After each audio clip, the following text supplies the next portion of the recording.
这里是新闻广播剧国际新闻编辑台，今天是2026年1月7日。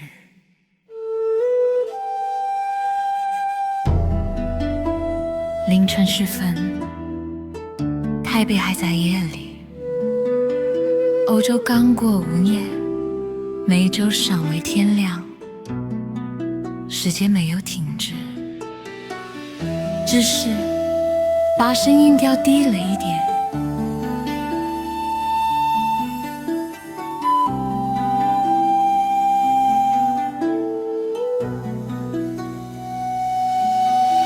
一架飞机从亚洲起飞，离开城市的灯光，飞向赤道以南，目的地是非洲的港口与荒区。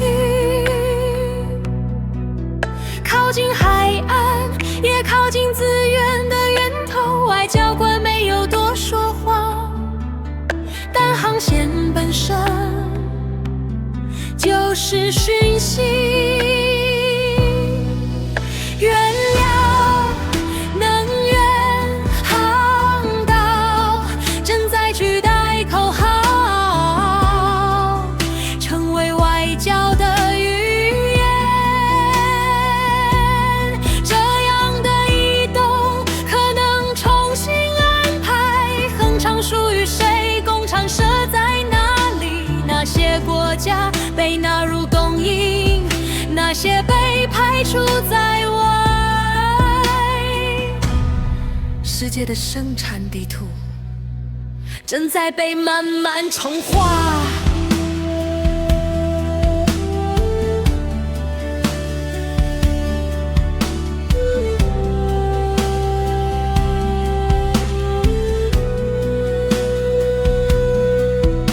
名单再次被打开，3个名字在暴雨的另一侧被点出来，不是为了审判，而是为了提醒。在这个时代，身份也是一种跨境风险。当名字被记录，往来开始变慢，学术、商业、文化都变得更加小心。这些变化不一定写进法律，却会影响谁敢出现，谁选择沉默。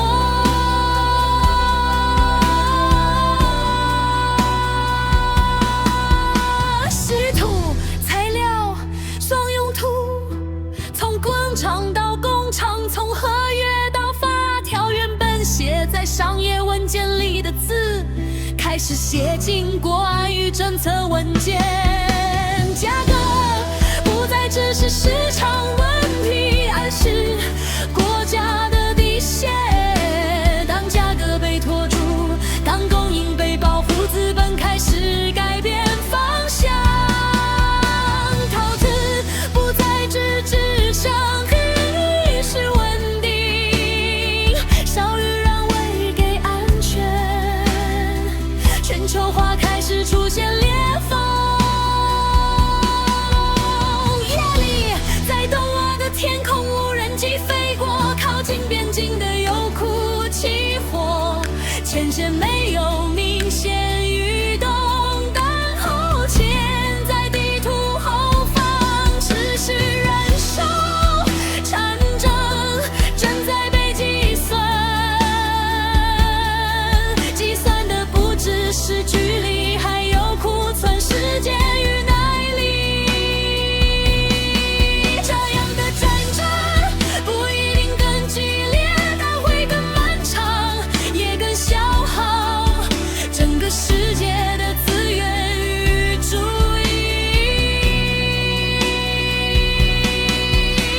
有些人在中南美洲或跨洲移动的路线上，被要求付出保证金才能跨越边界。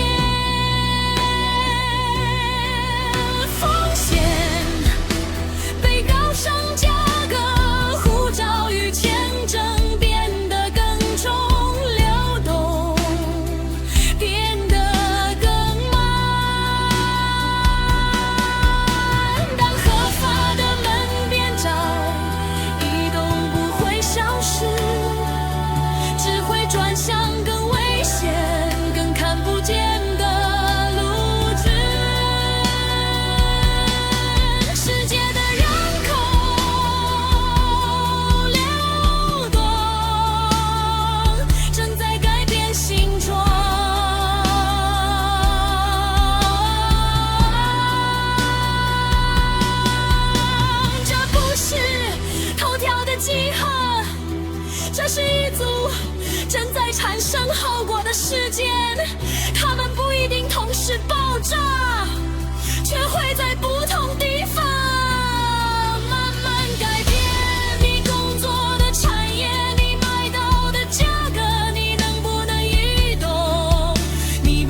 这是世界正在发生，也正在重新排列未来的方式。